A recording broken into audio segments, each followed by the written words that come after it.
नमस्कार दोस्तों, मोहित शर्मा एक स्टार्टअप कंसल्टेंट। आज हम डिस्कस करेंगे कि ऐसी कौन सी 3 मिस्टेक हैं जो एक स्टार्टअप एंटरप्रेन्योर जो स्टार्टअप कर रहे हैं उनको नहीं करनी चाहिए। ये 3 बिग मिस्टेक है जो वो कर रहे हैं, इसी की वजह से काफी स्टार्टअप इंडिया में फेल होते हैं। तो आप अगर स्टार्टअप कर रहे हैं तो ये वीडियो ध्यान से देखें और ये गलतियां कभी ना करें। तो हम वन बाय वन समझेंगे। चलिए स्टार्ट करते हैं।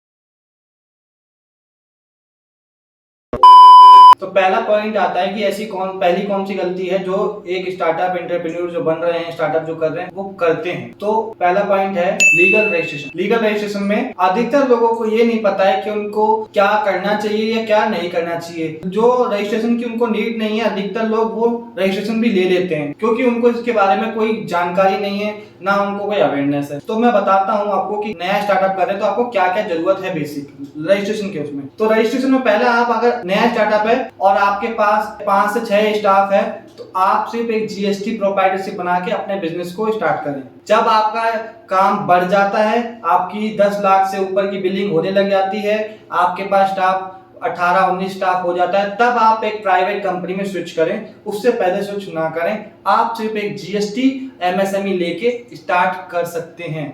क्योंकि मुझसे बहुत सारे लोग पूछते हैं कि सर हमें क्या क्या स्टार्ट करना चाहिए स्टार्टिंग बेस पे हमें, ताकि दिक्कत ना हो, गवर्नमेंट साइड से इशू ना हो। तो गवर्नमेंट आपको किसी भी तरीके की इशू नहीं करेगी, ना कोई दिक्कत करेगी अगर आपके पास जीएसटी है। जीएसटी तो मैंडेटरी है, आपको लेना ही चाहिए अगर आप स्टार्ट कर रहे हो। उससे आपकी इनवॉइस भी बनती है सेल परचेज की, आपका रिकॉर्ड भी अच्छा होता है और आपको दिक्कत भी नहीं आती डिपार्टमेंट साइड से। तो आप अगर नया स्टार्टअप कर रहे हैं तो स्टार्टिंग के 6 मंथ से लेके 1 ईयर का जो टाइम होता है उसके बीच में अपनी सेल बढ़ाएं, ग्रोथ करें, उसके बाद बाकी रजिस्ट्रेशन पे स्विच करें। उसके बाद आप प्राइवेट कंपनी करें, आरओसी करें, कोई दिक्कत नहीं है। स्टार्टिंग बेस पे आप सिर्फ जीएसटी लेके स्टार्ट करें और उससे कोई इशू नहीं होगा। दूसरा पॉइंट आता है, दूसरी कौन सी ऐसी गलती है जो स्टार्टअप वाले लोग करते हैं ज्यादातर, तो उसमें आता है बैकअप प्लान। बैकअप में आपकी कई सारी मिस्टेक होती है। लोग अपना बैकअप प्लान लेके नहीं चलते हैं कि अगर मेरा स्टार्टअप फेल होता है कल की डेट में, क्या उसमें ग्रोथ होने में टाइम लग रहा है तो उसको कैसे फास्ट किया जाए या फेल होते होते कैसे उसको सही किया जा सकता है। उनके पास कोई बैकअप प्लान नहीं होता है। उनको ये नहीं पता है कि मेरा प्रोडक्ट अगर फेल हो रहा है तो उसके लिए मॉडिफिकेशन क्या करें। तो बैकअप में कई सारी चीजें आती है। पहला पॉइंट आता है बैकअप में फंडिंग ना होना। लोगों के पास स्टार्टिंग में जो फंडिंग होती है वो अपने ऑफिस और चीजों में लगा लेते हैं, प्रोडक्ट खरीद लेते हैं, अपना स्टॉक भर लेते हैं और उसके अलावा जितना फंड होता है सारा मतलब लगा देते हैं अपने बिजनेस में। पर ये नहीं सोचते कि बैकअप के लिए क्या रखें। 6 महीने तक अगर मुझे सेल नहीं होती है या 6 महीने तक लॉस में चलाना पड़ता है बिजनेस, तो उसके लिए बैकअप प्लान क्या, हमारे पास फंडिंग है, निकलता नहीं है उनके पास कुछ भी। इसलिए आप स्टार्टिंग में बैकअप प्लान जरूर रखें और 6 महीने तक की फंडिंग अपने पास स्टॉक करके रखें। 6 महीने तक आप सोचिए कि कम से कम 6 महीना मुझे अपनी जेब से पैसा लगाना ही है। अगर सक्सेस भी हो रहा है आपका बिजनेस धीरे धीरे तो वो पैसा भी बिजनेस में ही लगाना है। आने वाले 2-3 साल आपको बिजनेस में ही पैसा लगाना है। आप ये मत सोचिए कि उस पैसे से मैं कुछ और चीज कर लूं या और बिजनेस खड़े कर लूं। जो बिजनेस पहला स्टार्ट किया उसमें आपको 3 से 4 साल देने पड़ सकते हैं, अपने जेब से पैसा लगाना पड़ सकता है। तो बैकअप प्लान हमेशा रखें। अगर प्रोडक्ट फेल हो रहा है उसमें मॉडिफिकेशन करें, चीजों को ठीक करें।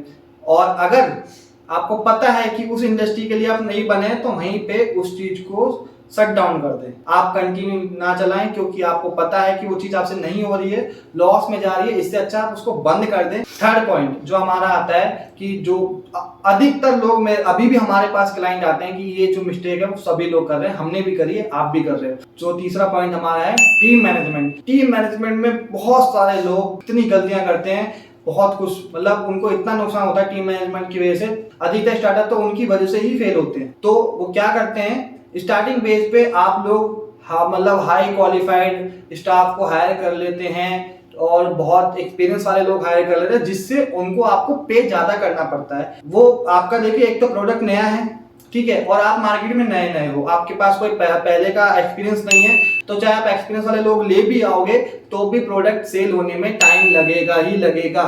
इसलिए आप एक्सपीरियंस पे ना जाएं, आप फ्रेशर पे स्विच करें और ताकि आपका पे कम जाए।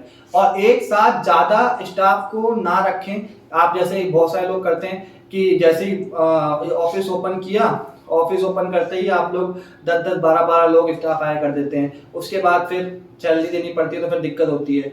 तो जो फिर क्या करते हैं, जो आया हुआ होता है क्लाइंटों का, प्रोडक्ट का पैसा या कुछ भी चीज़ों का, डीलिंग का, वो सब सैलरी में ही जाता है। तो फिर आप नया परचेस कैसे करोगे, नया ऑर्डर कैसे परचेस करोगे, आगे की चीज़ें कैसे प्लान करोगे। इसलिए स्टार्टिंग बेस पे आप 1 या 2 लोगों के साथ स्टार्टिंग करें, और जब आपको लगे कि हाँ मुझे और लोगों की ज़रूरत है, तब आप हायरिंग करें और स्टाफ बढ़ाएं।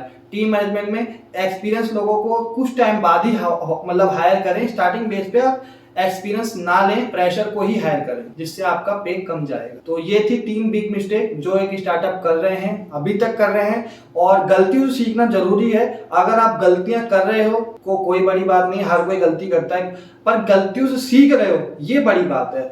गलती से सीख के उस चीज को दोबारा ना दोहराएं, ताकि आप जल्दी जल्दी अपनी चीजों को स्टैंड कर सकें, सक्सेस कर सकें।